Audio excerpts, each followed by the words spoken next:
한번 따라합니다. 그리스도와 함께 살 줄을 믿으라. 다시 한번요. 그리스도와 함께 살 줄을 믿으라. Believe to live with Christ. 예수 그리스도와 함께 산다는 것을 꼭 믿어야 한다 하는 말씀으로 이 시간에 설교하도록 합니다. 이집트는 피라미드의 왕국이라고 불립니다. 피라미드를 어떻게 건설했는지는 지금도 수수께끼로 알려져 있습니다. 그런데 1949년 한 왕의 피라미드를 발굴하던 중에 거의 훼손되지 않은 미이라 항구가 발견이 되었습니다.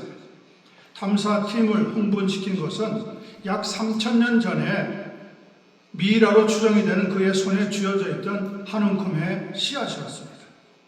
탐사팀 내의 의견은 씨앗이 죽었을 거라고 하는 대원이 있었고 살아있을지도 모른다고 하는 대원으로 거의 정확하게 반반으로 나누어졌습니다. 그 씨앗의 학명은 카무트로 알려져 있는데 현대의 밀과 같은 곡식입니다. 이 카무트라고 하는 밀은 지금으로부터 약 4,000년, 6,000년 전 고대 이집트에서 주식으로 재배되었던 곡식이었습니다.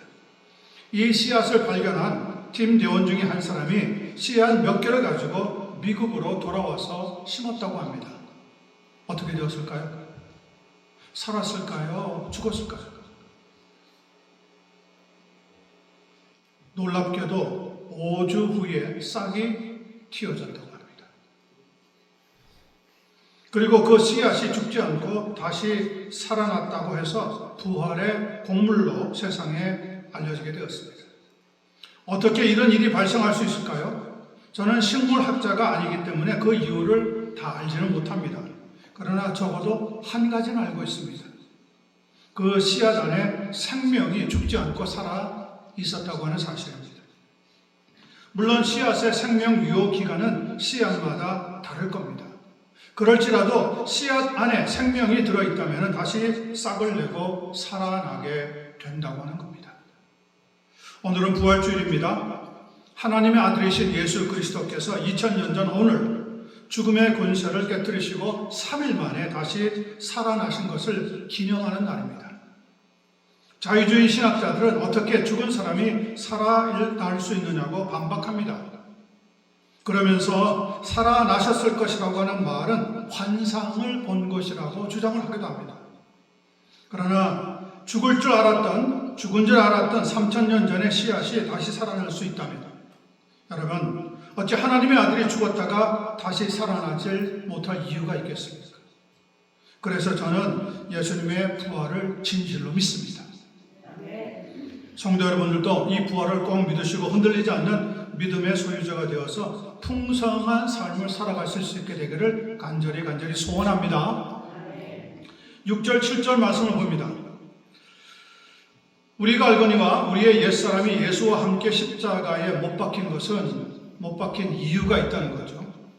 못 박힌 것은 죄의 몸이 죽어 다시는 우리가 죄에게 종노릇 하지 아니하려 함이니 이는 죽은 자가 죄에서 벗어나 의롭다 하심을 얻었습니다.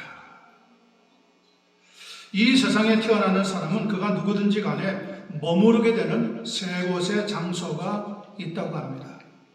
첫 번째 머무르는 장소는 어머니의 모태입니다. 두 번째는 이 세상입니다. 그리고 세 번째는 내세입니다.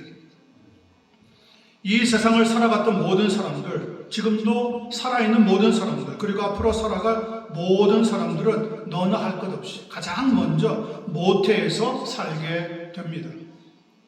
생명체를 소유하고 있는 엄마가 되는 사람이 술이나 담배 혹은 마약과 같은 몹쓸 것만 섭취하지 않는다면 그 모태는 아무것도 걱정할 필요가 없는 가장 안전한 곳입니다. 그렇게 안전하고 넉넉한 모태라고는 하지만 그러나 영원히 살 수 있는 것은 아닙니다. 그곳에서 거할 수 있는 시간은 10개월로 정해져 있습니다. 10개월 동안에 잘 자라면 세상으로 나가야 하는 때가 찾아옵니다. 그렇게 생명체가 모태를 벗어나서 세상 밖으로 태어나면 사람들은 그걸 가리켜서 출생이라고 하고 그 생명체를 가리켜서 아기라고 부릅니다. 그러나 아기가 태어나 성장한다고 하더라도 이 세상에서 영원히 살 수 있는 것은 아닙니다. 여러분, 우리는 이 세상에서 살 수 있는 시간이 정해져 있다는 것을 아십니까? 창세기 6장 3절 말씀 들어보세요. 여호와께서 이르시되 나의 영이 영원히 사람과 함께하지 아니하리니 이는 그들이 육신이 됨이라. 그러나 그들의 날은 120년이 되리라 하십니다. 하나님께서 사람들의 날을 120년이 될 것이라고 이미 말씀해 주셨다는 겁니다. 그래서 최장수한다고 해도 120년을 넘는 사람은 거의 없는 것이 바로 그런 이유일 것입니다. 여러분, 보통 사람들은 얼마나 오래 사는지 아십니까? 여러분과 저 같은 사람은 이 세상에 얼마나 살 수 있을까요? 시편 90편 1절에 보니까 하나님 말씀을 이렇게 기록하고 있습니다. 우리의 연수가 70이요 강건하면 80이라도 그 연수의 자랑은 수고와 슬픔뿐이요 신속히 가니 우리가 날아가나이다. 보통 사람들은 이 세상에서 그러니까 약 70년에서 80년을 살아간다고 말씀드릴 수 있습니다. 그럴지라도 그 사람들의 삶의 시간은 신속히 가는 것이 마치 날아가는 것과 같다고 했습니다. 이 세상에서 거주하고 짧으면 70년, 80년 혹은 100년, 120년의 삶을 살다가 시간이 차면 우리는 떠날 준비를 해야 합니다. 그때 누구에게나 찾아오게 되는 것이 바로 죽음이라고 하는 겁니다. 죽음 뒤에 거주하게 되는 세상을 가리켜서 성경은 내사라고 부르는데 알고 계신지 모르겠지만 내세는 천국과 지옥으로 나누어져 있습니다.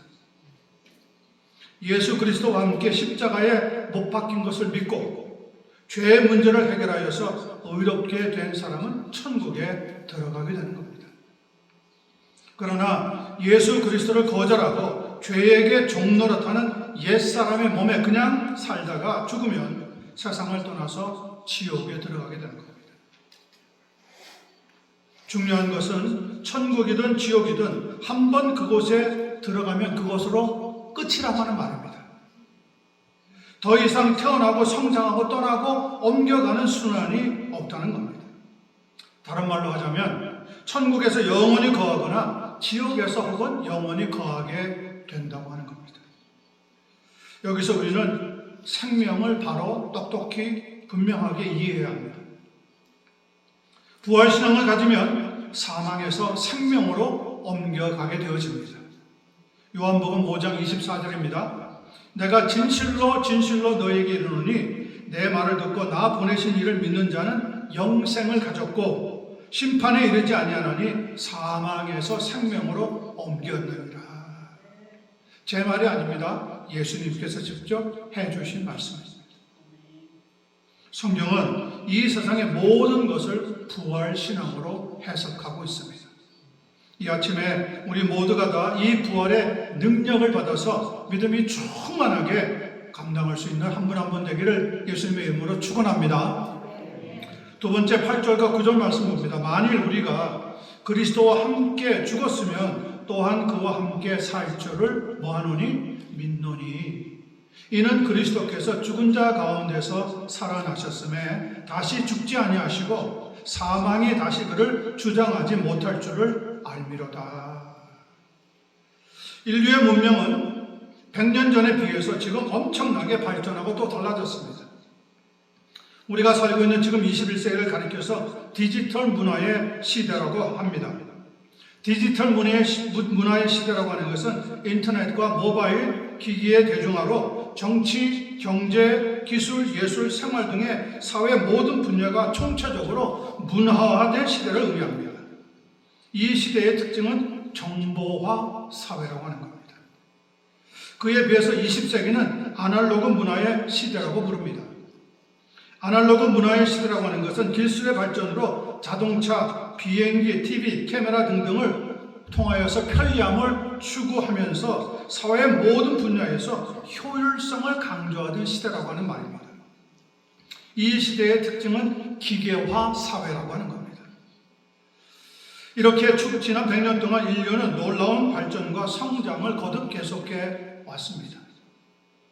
병원 시설의 비약적인 발전에 따라 의술도 엄청난 변화를 겪으면서 지금은 거의 고치지 못하는 병이 없을 정도가 되어버렸습니다. 과학기술은 지구촌을 더 가깝게 하면서 지금은 아예 지구 밖에 우주를 개척하는 단계로 나아가서 몇 년 안에 인류가 달나라에 가서 살게 된다고 할 정도입니다. 의학의 수준으로 만들어내는 약은 또 어떻습니까? 우리의 상상을 뛰어넘어서 몇 년 전에는 코비드-19로 많은 사람들이 죽어갈 때 1년이 안 되어서 백신을 제조하여 우리의 건강을 지켜줄 정도까지 되었습니다. 지금 현대는 먹을 것, 마실 것이 너무 많아서 무엇을 덜 먹어야 할지를 고민하는 시대가 되어버렸습니다. 그런데도 불구하고, 인류가 거의 손을 대지 못하고 있는 영역이 하나 있습니다. 그것은 우리에게 가장 심각하고도 큰 문제라고 생각되는 죽음의 문제입니다. 죽음이라고 하는 것은 결코 추상적인 문제가 아닙니다. 죽음은 실제적인 상황이고 현실적인 문제이며 무엇보다 가장 시급하게 해결해야 하는 우리의 과제입니다. 생각해 보세요, 여러분. 죽어가는 사람에게 공부, 성공, 경제, 출세, 정치가 무슨 유익이 있겠습니까? 병든 사람에게 가장 중요한 것은 치유받는 것입니다. 죽어가는 사람에게 가장 필요한 것은 다시 살아나는 것이라고 생각합니다. 저는 만약 누군가 이 죽음의 문제를 해결하는 사람이 있다면 그는 당장 틀림없이 노벨 의학상과 평화상을 동시에 받을 것이라고 생각합니다. 아니, 노벨상만 받겠습니까? 전 세계 대통령으로 모시게 될 줄로 믿습니다. 아무도 아멘 안 했어요. 이거는 아멘 할 필요 없어요. 그런데 이 모든 문제를 해결하신 분이 한 분 있습니다. 누구신지 아세요? 그분이 바로 예수 그리스도이십니다. 2000년 전 오늘 예수님의 빈 무덤 앞에서 울고 있던 막달라 마리아와 야고보의 어머니 마리아와 또 살로메에게 천사가 나타나서 이렇게 외쳤습니다. 뭐라고 했는지 들어보세요. 마가복음 16장 6절에 보니까 놀라지 말라. 너희가 십자가에 못 박히신 나사렛 예수를 찾는구나. 그가 살아나셨고 여기에 계시지 아니하니라. 보라, 그를 두셨던 것이니라.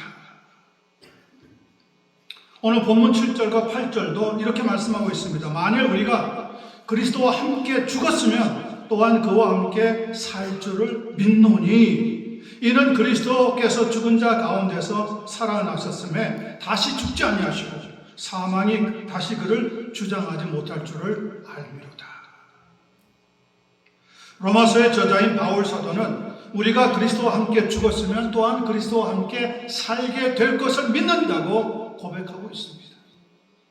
여러분들도 그런 고백을 갖게 되기를 간절히 축원합니다. 그리스도께서는 이미 죽은 자 가운데서 살아나셨습니다. 이제는 다시는 죽지 아니할 것입니다.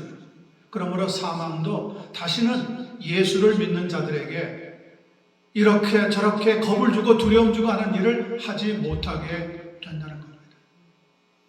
그러나 막상 죽음을 맞이해 보세요. 여러분, 두려워집니다. 무서워집니다. 괴롭습니다. 그래도 예수 믿는 사람은 부활의 주님 예수님을 믿기 때문에 내가 어떻게 죽든지 하나님 안에서 다시 발견되게 될 것을 분명히 믿어야 할 줄로 생각합니다. 이제 우리에게는 죽음의 문제가 생명의 문제가 더 이상 문제가 아닙니다. 예수님의 부활하심으로 모든 것이 다 해결이 되었기 때문입니다. 이제 얼마나 잘 사느냐 못 사느냐가 문제가 아닙니다. 얼마나 일찍 죽느냐 오래 사느냐의 문제도 아닙니다. 얼마나 성공하느냐 실패하느냐도 문제가 아닙니다. 진짜 문제는 뭡니까? 죽은 다음에 내게 부활이 있느냐 없느냐입니다. 지금의 문제가 아니라 영원의 문제가 중요하다는 것을 말씀드리고 있습니다. 저는 여러분에게 예수님과 함께 다시 우리가 살아나게 된다는 것을 꼭 믿으시게 되기를 부탁을 드립니다. 우리 모두 이 아침에 이 부활의 소망으로 충만한 삶이 되어지기를 간절히 축원합니다. 자, 10절과 11절 말씀 봅니다. 10절. 그가 죽으심은 죄에 대하여 단번에 죽으심이요 once for all. 그가 살아계심은 하나님께 대하여 살아계심이니 이와 같이 너희도 너희 자신을 죄에 대하여는 어떻게 해요? 죽은 자라. 또 그리스도 예수 안에서 하나님께 대하여는 어떻게 해요? 살아있는 자로 여길지어다. 여길지어다 했으니까 그것은 우리 마음의 선택이라는 거예요. 내가 부활 없다 하고 살면 그렇게 사는 거예요. 그러나 나는 부활이 있다고 믿습니다. 나는 다시 살아날 것을 믿습니다. 하면은 그 믿음을 가지고 사는 거예요. 그리고 결과는 누구 손에 있어요? 내 손에 있는 게 아니라 결과는 나중에 보면 하나님의 손에 있다는 거죠. 중요한 것은 기독교의 복음이 어떤 문제로부터 시작하냐는 질문입니다. 그것은 곧 죄의 문제에서 시작을 합니다. 죄가 무엇입니까? 죄라고 하는 것은 하나님의 법을 어기고 하나님의 거룩한 성품과 뜻을 거스르는 모든 생각과 말과 행동을 의미합니다. 이 죄는 우리의 욕심에서 출발해서 죽음으로 끝나게 되어 있습니다. 우리가 죽으면 더 이상 죄하고 아무런 상관이 없어요. 그런데 살아있는 동안에는 계속해서 이 죄의 문제에 부딪히게 되어 있다는 겁니다. 야고보서 1장 14절 15절 말씀 들어보세요. 오직 각 사람이 시험을 받는 것은 자기 욕심에 끌려 미혹됨이니 욕심이 잉태한즉 죄를 낳고 죄가 장성한즉 사망을 낳느니라. 우리의 욕심에서부터 출발한 죄가 어디에서 끝나느냐? 사망에 이르면 끝나게 된다는 거예요. 그런데 예수 그리스도는 우리와 같은 육신을 가지셨지만은 단 한 번도 죄를 범하시지 않았습니다.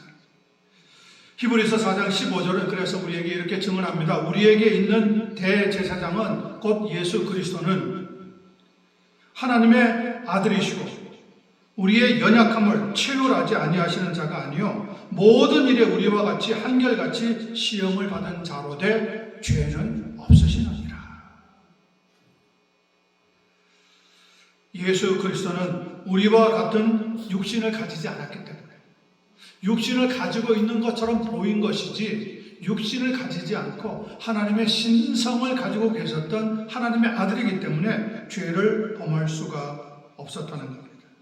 그런데 왜 십자가에서 죽으셨고 왜 다시 살아나셨습니까? 좋은 질문입니다.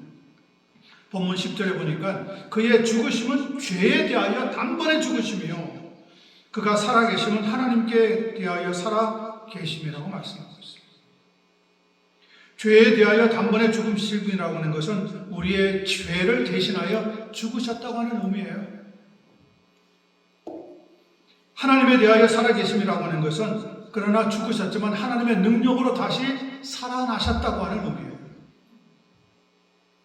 고린도후서 13장 4절은 그래서 이렇게 분명하게 알려주고 있습니다. 그리스도께서 연약하심으로 육체를 가지고 계셨기 때문에 우리와 같이 십자가에 못 박히셨으나 하나님의 능력으로 살아계시니 우리도 그 안에서 약하지만 너희에게 대하여 하나님의 능력으로 그와 함께 살리라. 성도 여러분, 여러분에게 이 예수님의 부활을 실제로 믿는 역사가 일어났으면 좋겠습니다. 저는 진심으로 여러분이 예수님의 부활을 믿고 그 부활의 신앙을 가지고 살아가시기를 소원합니다. 예수님을 믿기 전에 바울 사도라고 하는 사람은 사울이라고 하는 이름을 가지고 있었습니다. 여러분 그가 어떤 사람이었는지 아시죠? 빌립보서 3장 6절에 이렇게 기록하고 있습니다. 나는 열심으로는 교회를 박해하고 율법의 의로는 흠이 없던 자라. 열심히 예수 믿는 사람들을 괴롭혔다는 거죠. 그래도 자기는 율법에 의할 것 같으면 잘못한 것이 없는 의로운 사람이다, 자랑할 만하다고 얘기했던 사람이라는 거예요. 그런데 그토록 교회를 박해하던 그가 다메섹 도상에서 마치 오늘 여러분들이 교회로 나오는 그 길목에서와 같이 부활하신 예수님을 만났는데 예수님이 바울의 귀에다가 똑똑히 이렇게 말씀하신 겁니다. 나는 네가 박해하는 예수라. 사울아, 사울아, 너 왜 나를 괴롭히느냐? 사울은 교회를 괴롭혔는데 예수님은 교회와 자기를 한 몸으로 생각하셨어요. 그래서 왜 나를 괴롭히느냐? 왜 나를 박해하느냐? 주여 누구십니까? 이 말씀하신 분이 도무지 누굽니까? 예수님이 말씀하시기를 나는 네가 박해하는 예수라. 그 말을 듣자마자 사울은 그 자리에서 회개하고 이름을 바울이라고 바꿔버렸습니다. 사울이라고 하는 이름은 큰 자라고 하는 뜻이에요. 교만한 사람인 거지. 사울이라고 하는 사람은 작은 사람이라는 뜻이에요. 그는 평생을 하나님 앞에서 큰 자가 아니라 작은 자로 섬기며 살아갔습니다. 자기가 누군지 발견했기 때문에 그런 거죠. 그리고 그의 평생에 부활을 전하고 또 전하다가 숨겨나가고 말았습니다. 오늘 본문 11절을 보니까 바울 사도는 이런 권면의 말씀을 우리에게 주고 있습니다. 이와 같이 너희도 너희 자신을 죄에 대하여는 죽은 자요 그리스도 예수 안에서는 하나님께 대하여 살아있는 자로 여길지어다. 여기는 것은 내가 그렇게 여겨야 돼요. 내가 그렇게 생각하지 않으면 안 돼요. 내가 그렇게 믿지 않으면 아무런 일이 일어나지 않는 거예요. 제가 설교를 어떤 분의 설교를 듣다가 메모를 해두었던 이야기입니다. 이것만 전하고 마치도록 하겠습니다. 위암으로 고생하시던 어떤 목사님이 계셨는데 너무 힘들어서 자주 혼수 상태에 빠지셨다고 합니다. 그때마다 가족들은 안타까워서 목사님의 생명을 조금이라도 연장해 보려고 온갖 수단을 다 동원했습니다. 목사님이 돌아가시기 바로 직전에 혼수 상태에 있다가 깨어났는데 한참 수혈을 하고 있는 겁니다. 그걸 본 목사님이 이렇게 말씀합니다. 피가 없어서 죽어가는 젊은이들이 얼마나 많은데 왜 죽을 사람에게 이 아까운 피를 낭비해?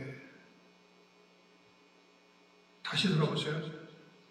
피가 없어서 죽어가는 젊은이들이 얼마나 세상에 많은데 왜 죽어가고 있는 나에게, 죽을 사람에게 이 아까운 피를 낭비하는 거야? 그리고는 자기 몸에 꽂혀있는 주사바늘을 다 뽑아내고 하나님 앞에 기도하더니 그 자리에서 돌아가셨다고 합니다. 여러분, 우리에게 뭔가 교훈을 주지 않아요?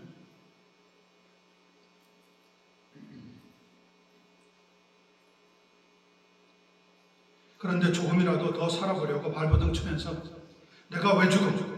나는 더 살 거야.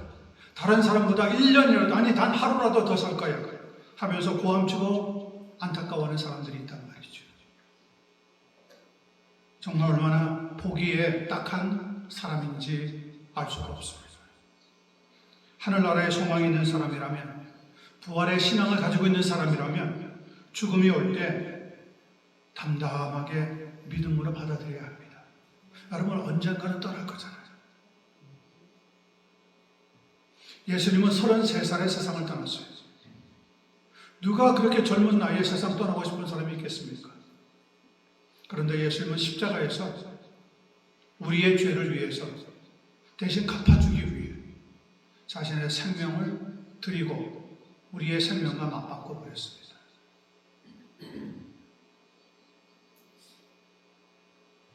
이제 우리는 자기 자신에 대해서는 죄에 대하여 죽은 사람으로 여기고 그리스도 예수 안에서는 산 생명 있는 사람으로 믿고 살아가는 믿음을 가지고 나가야 될 줄로 믿습니다. 이것이 저는 부활의 은혜라고 생각합니다. 그리고 이 은혜를 받아야 나의 낡아진 세계관을 버리고 그리스도 예수 안에서 하나님 나라에 대한 새로운 세계관을 갖게 될 줄로 믿습니다. 여러분, 생명보다 귀한 것이 있을까요? 지금은 당장 돈이 더 귀하고, 지금은 당장 더 사업에 성공하는 것이 귀하고, 지금은 당장 더 출세하는 것이 더 귀해 보입니다. 그런데 그 귀해 보이는 시간이 휘 하고 날아가 버립니다. 순식간에 지났습니다. 저도 저의 20대, 30대를 생각해 보면 그때 아프리카에 선교사로 가서 복음을 전할 생각으로 가득 차 있었거든요. 모든 20대를 통째로 저는 복음을 전할 준비를 하다가 30대에 들어가서 아프리카로 갔어요. 저의 황금기 30대 큰 때가 돌아보면 팔팔하고 힘이 있고 온전하게 보내던 그 10년, 그 10년을 저는 아프리카 땅에서 우리 형제들, 아프리카 사는 형제들을 끌어안고 예수 그리스도의 복음을 전했어요. 부활을 전했어요. 예수님이 왜 죽으셨겠느냐? 누구에게 보란듯이 죽었느냐? 폼 내려고, 이름 내려고 죽었겠느냐? 돈 벌려고 죽었겠느냐? 하나님의 아들이 죽으신 것은 딱 하나. 우리를 살리기 위해서 그렇게 하신 것이죠. 예수님이 생명을 버리니까 우리가 생명을 얻는 거죠. 피와 피가 바뀌는 것은 생명을 바꾸는 일이에요. 여러분 몸에 피가 빠지면 죽는 거예요. 예수님은 몸에 피가 다 빠졌어요. 그 피가 땅에 흐르고 우리에게 흘러서 우리 속에 생명이 싹트게 된 거죠. 3,000년 된 씨가 글쎄 죽은 줄 알았는데 바짝 말라버린 그 씨가 땅에 심었더니 싹이 나오더랍니다. 어떻게 그런 일이 있어요? 그 씨앗 속에 생명이 있었기 때문인 거죠. 우리가 육체 안에 있기 때문에 죽어요. 어느 날 죽어요. 그런데 완전히 죽지 않아요. 다시 우리의 영혼이 하나님 나라에서 부활의 생명체로 살아나게 되는 거예요. 오늘 부활절은 그런 의미입니다. 여러분의 심령에 이 부활의 은혜가 충만하게 넘치게 되기를 예수님의 이름으로 간절히 축원합니다. 기도하겠습니다.